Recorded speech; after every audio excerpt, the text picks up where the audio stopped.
সবার কি অবস্থা? সবাই ভালো আছেন? আমরা আজকে একটা রিয়াকশন ভিডিও বানাবো। আমি রিয়াকশন ভিডিও আগে খুব একটা বানাই নাই, সো আমাকে অবশ্যই কমেন্টে জানাবেন আপনারা রিয়াকশন ভিডিও লাইক করছেন নাকি আমার, তাহলে আমি আরো বানানোর চেষ্টা করব। বিজনেস ইন্সপেকশন বিডি 5 মাস আগে একটা ভিডিও আপলোড করেছিল যেখানে ওরা স্বল্প পুঁজির 5টা বিজনেস আইডিয়া ডেসক্রাইব করেছে। আমরা এই ভিডিওটা দেখবো এবং আমরা বোঝার চেষ্টা করব এই স্বল্প পুঁজির 5টা বিজনেস আইডিয়া আসলে আমাদের করা উচিত নাকি, এই বিষয়ে আসলে আমার মতামতটা কি। চলুন শুরু করা যাক। বাংলাদেশের শিক্ষার হার প্রতিনিয়ত বৃদ্ধি পেলেও সে তুলনায় পর্যাপ্ত কর্মসংস্থানের সুযোগ তৈরি হচ্ছে না, ফলে দেশের জনসংখ্যার একটি বড় অংশই এখনও বেকার রয়ে গিয়েছে। 2022 সালে বাংলাদেশের তরুণদের মধ্যে মোট বেকারত্বের হার 10.6%। এই বেকার জনসংখ্যার মধ্যে অনেকেই ব্যবসায় আগ্রহী হলেও পর্যাপ্ত ক্যাপিটালের অভাবে নিজে থেকে ব্যবসা শুরু করতে পারে না। যদিও ব্যবসা শুরু করতে সবসময় যে বড় ইনভেস্টমেন্ট প্রয়োজন এমন না, বর্তমান সময়ে স্বল্প পুঁজি নিয়েও বিভিন্ন ধরনের ব্যবসা করার সুযোগ রয়েছে। এই কথার সাথে আমি একমত। বর্তমান সময়ে স্পেশালি আইটি ইন্ডাস্ট্রিতে ইনফরমেশন অ্যান্ড টেকনোলজির যে বুমটা আসলো, ওই বুমটা আসার পরের থেকে ব্যবসা শুরু করার জন্য যে ক্যাপিটাল প্রয়োজন এই ধারণাটা ভ্যালু কমা শুরু করছে। তার কারণ একটা সময় ছিল যখন ব্যবসা করতে হলে আপনার দোকান দিতে হইতো, আপনার কারখানা দিতে হইতো, আপনার অফিস লাগতো, আপনার এমপ্লয়ি লাগতো, আপনার লেবার লাগতো, আপনার ম্যানুফ্যাকচারিং এ যাইতে হইতো, অনেক কিছুর দরকার ছিল। ইন্টারনেট আসার পরে এবং ইন্টারনেটের পেনিট্রেশন বাংলাদেশে আসার পরে আমরা বুঝতে পারছি যে ব্যবসা করতে আসলে অত কিছু লাগে না। আমার মাথায় যদি একটা প্রপার আইডিয়া থাকে, আমার মাথায় যদি ইউটিলাইজ করার মতো স্কিল থাকে এবং আমি যদি বুঝি ম্যাপ করতে পারি আমার মাথার মধ্যে যে কোন জিনিস নিয়ে কিভাবে গেলে ভালো হয়, তাহলে 1000 থেকে 5000 টাকার মধ্যেও অনেক ব্যবসা দাঁড় করানো সম্ভব। জাস্ট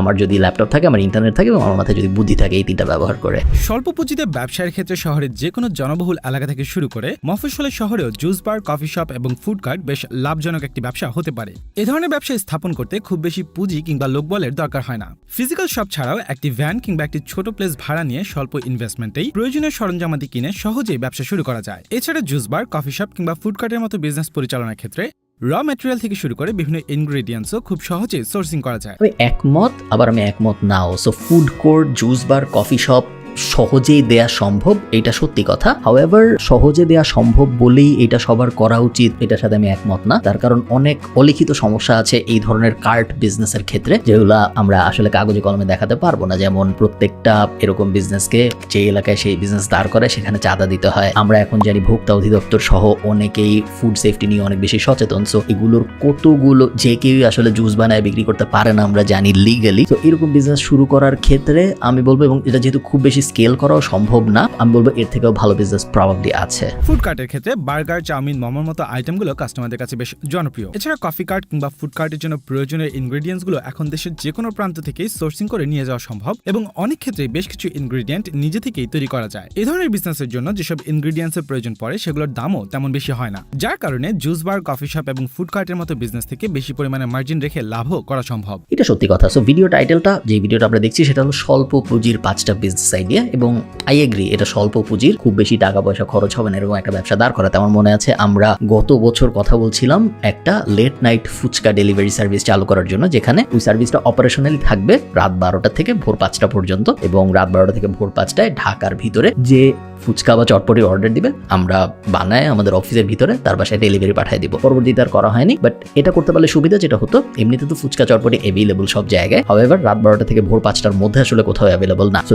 ওশেনটা আসলে ব্লু ওশেন না, বাট আপনি টাইমিং ফ্যাক্টরটাকে এনেবল করে ওটাকে একটা ব্লু ওশেন স্ট্র্যাটেজি বানায় ফেলতে পারতেও পারেন। চাকরিজীবী এবং ব্যাচেলরদের জন্য অন্যতম একটি সমস্যা হচ্ছে দুপুরের লাঞ্চ। আপনি যদি ফুড সেক্টরে বিজনেস করার আগ্রহ থাকে কিন্তু পর্যাপ্ত ক্যাপিটালের অভাবে বিজনেস স্টার্ট করতে পারছেন না, সেক্ষেত্রে স্বল্প পুঁজির মধ্যে কেটারিং সার্ভিস ও ক্লাউড কিচেন ব্যবসা একটি লাভজনক অপশন হতে পারে। যে কেউ চাইলে নিজের বাসা থেকে কিংবা ছোট্ট একটি স্পেস ভাড়া নিয়ে খুব সহজে কেটারিং বা ক্লাউড কিচেন বিজনেস শুরু করতে পারে। বাংলাদেশে গত 1 দশকে ব্যবসা বাণিজ্যের ব্যাপক প্রসার হয়েছে এবং প্রতিনিয়তই নতুন নতুন প্রতিষ্ঠান কার্যক্রম শুরু করেছে, যার কারণে কেটারিং সার্ভিসের চাহিদাও প্রতিনিয়তই বেড়ে চলছে। ফলশ্রুতিতে অফিস আদালতগুলোতে সুস্বাদু ও স্বাস্থ্যসম্মত খাবার রিজনেবল প্রাইসে ডেলিভারি দেওয়া একটি সলিড ইনকাম সোর্স হতে পারে। কেটারিং এবং অফিসের ভিতরে খাবার সাপ্লাই দেওয়া, বা ইন্ডিয়ায় যেটা ডাব্বা সার্ভিস এরকম বলা হয়, এই জিনিসটা শুনতে অনেক ভালো শোনায়, বাট আসলে এই জিনিসটা অত ভালো ব্যবসা না। ইন জেনারেল মনে রাখবেন সবসময়, যেই ব্যবসায় বেশি লজিস্টিক সেই ব্যবসা সবসময় কঠিন ব্যবসা। যেই ব্যবসায় আপনার 50 জনের সাথে কথা বলতে হবে, ডেলিভারি ম্যানেজ করতে হবে, টাইম বাউন্ড, দুপুরের মধ্যেই খাবার পাঠাইতে হবে, তার মানে সকাল থেকে কাজ শুরু করতে হবে। সকাল থেকে যদি আমি কাজ শুরু করি তার মানে আরো আগে আমার র ম্যাটেরিয়াল কিনতে বাজারে যাইতে হবে, এই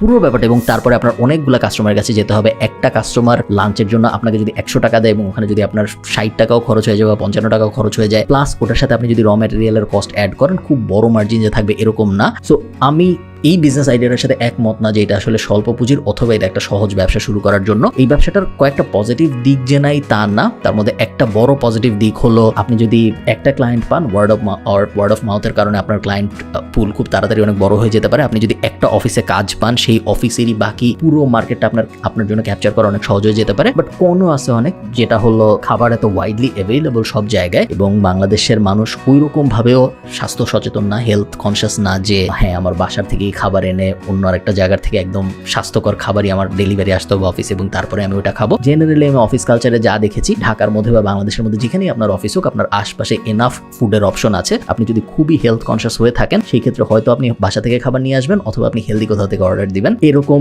একটা কেটারিং সার্ভিস থেকে রেগুলার মডেলে আপনি কেটারিং করতে যাবেন নাকি আমি ঠিক শিওর না বাংলাদেশের জন্য। ইন্টারন্যাশনালি যদি বলি এই জিনিস কিন্তু মানুষ বাসায় বসেও করতেছে। সো বাসায় বসে করতেছে ইন দ্য সেন্স যে বাসায়ও অর্ডার দিচ্ছে, এমন না যে শুধু অফিসেই কেটারিং সার্ভিস যাচ্ছে, বাসায়ও যাচ্ছে। হ্যালো ফ্রেশ সহ অনেকগুলো কোম্পানি আছে যাদের পুরা বিজনেসটা দাঁড়াই আছে এই কনসেপ্টের উপর ভিত্তি করে যে আমি খাবার বানাবো অথবা আমি ইনগ্রিডিয়েন্ট রেডি করে তোমার বাসায় পাঠাবো এবং তারপরে তুমি তোমার বাসায় রান্না করবা। সো অফিসেও না বাসায়। সো ইন্টারন্যাশনালি যে জিনিসটা হয়েছে সেটা বাংলাদেশেও হয়তো হবে, বাট এত লজিস্টিক হেভি এই বিজনেস যে আমি বলবো না এটা স্বল্প পুঁজির এবং আমি ডেফিনেটলি এটাও বলবো না যে এটা সহজ। ইনফ্যাক্ট এটা আমার মতে সবচেয়ে কঠিন ব্যবসাগুলোর একটা।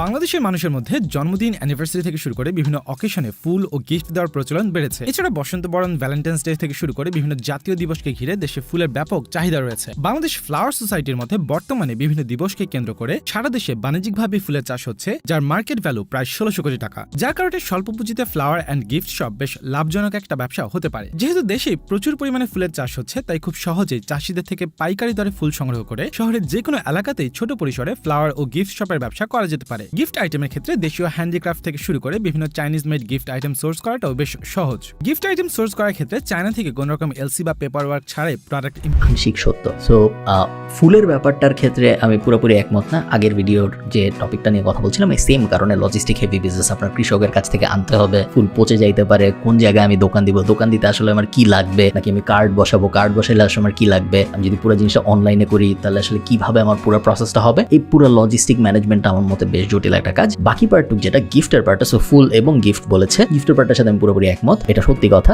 যে গিফটের মার্জিন সবসময় অনেক বেশি থাকে এবং গিফটের বিজনেস শুরু করা আসলে খুব সহজ। আপনার এটা একটা 2 স্টেপ প্রসেস। স্টেপ 1 খুঁজে বের করা 10টা বা 15টা বা 20টা গিফটের লিস্ট করা, যে 20টা গিফট আপনার মতে মানুষকে দিতে চাবে। এই জিনিসটা জেনারেলি আপনি alibaba.com এর থেকেও করতে পারেন, আলি এক্সপ্রেস থেকেও করতে পারেন, অথবা আপনি টিকটক অ্যাড লাইব্রেরিতে যেয়ে বা ফেসবুক অ্যাড লাইব্রেরিতে যেও করতে পারেন। প্যাসিভ জার্নালের আইডিয়া জেনারেশন কোর্সের মধ্যে আমরা এগুলো নিয়ে অনেক কথাবার্তা বলি। এবং স্টেপ 2 হইল অর্ডার দেওয়া। চায়না থেকে অর্ডার দিয়ে প্রোডাক্ট আনানোর পুরো ব্যাপারটা এখন অনেক সহজ হয়ে গেছে, আগের মতো কমপ্লিকেটেড নাই। সো এখানে যেরকম বলছে যে 2 সপ্তাহের মধ্যে চলে আসবে প্রোডাক্ট, আমার মনে হয় না 2 সপ্তাহের মধ্যে আসলে আসে। কোনো ইম্পোর্টারই 2 সপ্তাহের মধ্যে আনার গ্যারান্টি দেয় না, আনলেস কিছু স্পেসিফিক প্রোডাক্ট আছে যেগুলা ওরা অলরেডি ইনভেন্টরিতে রাখে। কাস্টম বা একটু আনকমন প্রোডাক্টের ক্ষেত্রে এটা সাধারণত 2 সপ্তাহের মধ্যে হয় না, বাট 2 সপ্তাহের মধ্যে না হইলেও 3, 4, 5 সপ্তাহের মধ্যে আসলে হয়ে যায়। সো এটা একদমই যে ইম্পসিবল তা না। এবং আমার মতে গিফটের বিজনেস আরো ডেভেলপ করা উচিত। আপনাদেরকে আমি একটু বলি যে চেষ্টা করবেন 1800 ফ্লাওয়ার নামে একটা কোম্পানি আছে, এই কোম্পানিটাকে একটু স্টাডি করার জন্য। এই কোম্পানিটা ফ্লাওয়ার ইন্ডাস্ট্রিতে যে রেভলিউশনটা এনেছে এইটার 1 থেকে 5% যদি আমরা বাংলাদেশে আনতে পারি তাহলে এটা খুব বুমিং একটা বিজনেস হয়ে দাঁড়াবে। দোকান ভাড়া এবং ডেকোরেশনে মিনিমাম ইনভেস্টমেন্ট করে ফ্লাওয়ার এবং গিফট শপ স্থাপন করা সম্ভব। ফিজিক্যাল শপের পাশাপাশি ফেসবুক কিংবা ইনস্টাগ্রামের মতো সোশ্যাল মিডিয়ার মাধ্যমে অফলাইনের পাশাপাশি অনলাইন থেকে অর্ডার নিয়ে বিভিন্ন ডেলিভারি সার্ভিস ব্যবহার করেও এই ব্যবসা পরিচালনা করা যায়। হ্যাঁ, এবং আমি যদি করতাম তাহলে আমি অনলাইনেই করতাম, আমি অফলাইনে যেতামই না। আমি পুরো ব্যাপারটাই অনলাইনে করার চেষ্টা করতাম। অফলাইনে আমার মনে হয় না একটা দোকান দিয়ে ফুল বেচার চেষ্টা বা একটা দোকান দিয়ে গিফট বেচার চেষ্টা করা এই মুহূর্তে এই ক্লাইমেটে এসে সবচেয়ে ভালো আইডিয়া। বাংলাদেশে বিগত কয়েক বছরে ই কমার্স এবং এফ কমার্স ভিত্তিক ব্যবসার ব্যাপক জনপ্রিয়তা ও প্রসার বেড়েছে। ইক্যাবের তথ্যসূত্রে দেশে 2500টিরও বেশি ই কমার্স এবং ফেসবুক ভিত্তিক প্রায় 2.5 লাখ অ্যাক্টিভ বিজনেস রয়েছে। এসব বিজনেসের জন্য অত্যন্ত গুরুত্বপূর্ণ একটি বিষয় হচ্ছে প্যাকেজিং। স্বল্প পুঁজিতে ব্যবসার ক্ষেত্রে বিভিন্ন ধরনের প্যাকেজিং ম্যাটেরিয়াল সাপ্লাই দেওয়া বেশ লাভজনক। এক্ষেত্রে পণ্য স্বল্প খরচে কয়েকজন কর্মী হায়ার করেই তৈরি করা যায় এবং এ ধরনের প্রোডাক্টের জন্য প্রয়োজনীয় ম্যাটেরিয়াল খুব সহজে সোর্সিং করা যায়। এটা খুবই ভালো একটা আইডিয়া।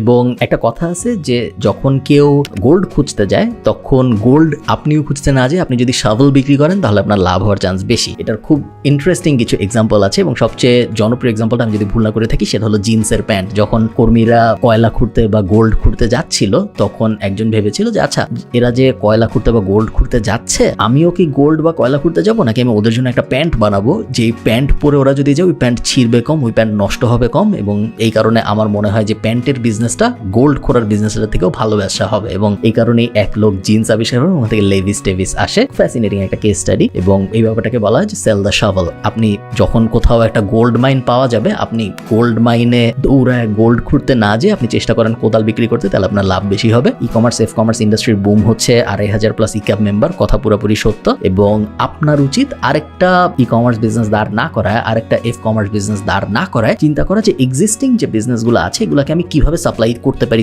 আমার সার্ভিসেস, এবং সাপ্লাই করার জন্য আমার চিন্তা করতে হবে একটু এমন সার্ভিস দেওয়ার চেষ্টা করা যে সার্ভিসগুলো এন্ট্রি ব্যারিয়ার নর্মাল সার্ভিসের থেকে একটু হাই, যে কেউ যে কাউকে বুস্টিং টাইপ সার্ভিস বা এসব হাস্যকর জিনিসপত্র দিতে পারে। আপনি এটা করবেন না, আপনি একটু কমপ্লিকেটেড কিছু দিবেন। আপনি বাবল র্যাপ বা এই যেখানে যে প্যাকেজিং এর এক্সাম্পল দিয়েছে, খুবই সুন্দর এক্সাম্পল। সো এইরকম কোনো একটা, বা ট্যাক্স রিলেটেড হেল্প বা ট্রেড লাইসেন্স রিলেটেড হেল্প, বা কোনো একটা স্পেসিফিক ক্যাটাগরিতে এক্সিস্টিং যে বিজনেসগুলো আছে ওগুলোকে আপনি যদি কোনো একটা হেল্প করতে পারেন, সেই ক্ষেত্রে খুব তাড়াতাড়ি আপনি দেখবেন আপনার বিজনেস দাঁড়ায় যাবে just on the back of এই এক্সিস্টিং ইন্ডাস্ট্রি। সো হ্যাঁ, ডেফিনেটলি আই এগ্রি, এটা স্বল্প পুঁজির এবং এটা খুব ভালো একটা ব্যবসা হতে পারে। স্বাস্থ্যসম্মত খাবার তৈরির ক্ষেত্রে খাবারে ব্যবহৃত বিভিন্ন ইনগ্রেডিয়েন্টসের প্রতিও মানুষের সচেতনতা বেড়েছে।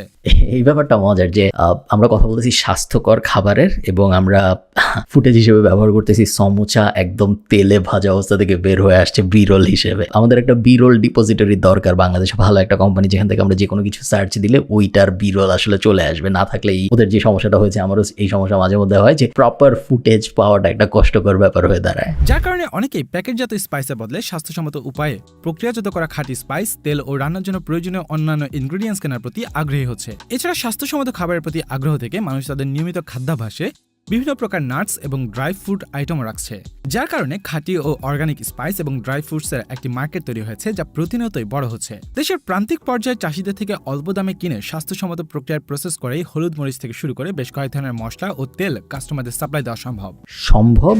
বাট প্রবলেমটা হলো, যখন আপনি সো মেইন বিজনেসের প্রবলেমটা আমি আপনাদের বুঝাই বলি। প্রবলেমটা যেটা হয় সেটা হলো, যখন আপনি স্মল স্কেলে করবেন তখন আপনার বিজনেসটাকে প্রফিটেবল করার জন্য আপনার প্রফিট মার্জিন বাড়াইতে হবে, আপনার প্রোডাক্টের কস্ট বেড়ে যাবে। এবং আমরা একটা এক্সাম্পল দিয়ে কথা বলি, তাহলে বুঝতে সুবিধা হবে। মনে করেন আপনার হলুদ, একদম ঘানি ভাঙা হলুদ আপনি কৃষকের কাছ থেকে বাম হাত দিয়ে কিনে এনে ডান হাত দিয়ে গুঁড়া করে বেচতেছেন, একদম পুরোপুরি পারফেক্ট। আপনার বিজনেস যেহেতু নতুন বিজনেস, আপনি চাইলেও 50,000 কেজি নিয়ে আসতে পারবেন না, আপনার আনতে হবে হয়তো 5,000 কেজি বা 500 কেজি বা 100 কেজি। কম কোয়ান্টিটিতে যখন আপনি আনবেন এবং তারপরে ভেঙে টেঙে ওটা যখন আপনি বিক্রি করতে যাবেন, প্লাস ওটার উপরে আপনি যখন মার্কেটিং কস্ট বসাবেন, আপনি নতুন বিজনেস, আপনার cost of customer acquisition high হবে। সবকিছু যখন আপনি বসাবেন তখন আপনি দেখবেন এন্ড প্রোডাক্টে যে দোকান থেকে আমি যদি 250 গ্রাম হলুদ কিনতাম রাধুনির বা কোনো একটা পপুলার কোম্পানির যারা অলরেডি মার্কেট শেয়ার দখল করে বসে আছে, তারটা যদি 30 টাকা হয়, আপনারটার দেখবেন আপনার প্রফিট না করলেও দাম হয়ে গেছে 50 টাকা বা 70 টাকা। তখন যে হেলথ এনথুজিয়াস্ট, সে যখন আপনার দিকে তাকাবে এবং চিন্তা করবে যে আমি কি আমার হেলথ বেনিফিটের জন্য এই 70 টাকার জিনিসটা কিনবো, নাকি আমি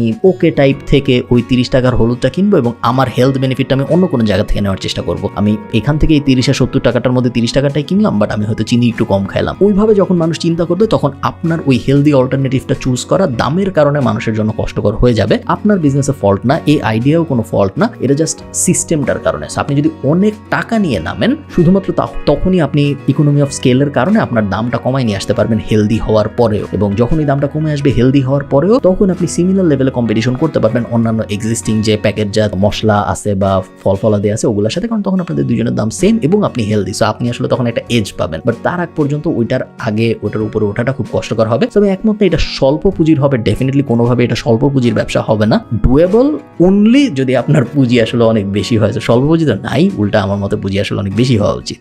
সারা দেশে ডেলিভারি দেওয়ার মাধ্যমে এই বিজনেস থেকে বড় ধরনের লাভ করার পাশাপাশি কোয়ালিটি মেনটেন করতে পারলে অর্গানিক ফুডের ব্র্যান্ডও দাঁড় করানো সম্ভব। আমি অর্গানিক ফুডের কিছু ব্র্যান্ড বাংলাদেশে দাঁড় হতে দেখেছি, বাট বেশিরভাগই দাঁড় হয়েছে পার্সোনাল ব্র্যান্ডিং এর ব্যাকে। সো ডক্টর জাহাঙ্গীর আলম বলেন বা হ্যাপিনেস কোচ কাঞ্চন ভাইয়ার কথা বলেন, ওনারা সবাই দাঁড় করাতে পেরেছেন ওনাদের বিজনেস খুব ভালোভাবে। কাঞ্চন ভাইটা আমি ঠিক শিওর না যে ওনারটা আসলে দেশে বিক্রি হয় নাকি ওটা এক্সপোর্ট ওরিয়েন্টেড। ডক্টর জাহাঙ্গীর আলমেরটা ডেফিনেটলি দেশে বিক্রি হয়, জাহাঙ্গীর কবির আমি যদি নাম ভুল করে না থাকি। বাট ওনারটা আসলে ওরকম জনপ্রিয়তা পেত না যদি উনি নিজে জনপ্রিয় না হতো। সো ওনার পার্সোনাল যে ফেম ওইটা ব্যবহার করে আসলে বিজনেসটা চলে, উইচ ইজ নট ব্যাড। আমি বলতেছি না এটা খারাপ, আমার বিজনেসের ক্ষেত্রে অনেকটা আমার পার্সোনাল ফেম ব্যবহার করে চলে, ওটা আমাদের কোর্স বিক্রি হয়, সো ওটা খারাপ না। বাট ইন্ডিভিজুয়ালি আপনার যদি কোনো নেম অ্যান্ড ফেম না থাকে, সেই ক্ষেত্রে আপনি একটা অর্গানিক প্রোডাক্টের ব্যবসা করে সেই ব্যবসাকে খুব বড় প্রফিটেবিলিটির দিকে নিয়ে যেতে পারবেন স্বল্প পুঁজিতে, এটা আমার মনে হয় কখনোই সত্য না।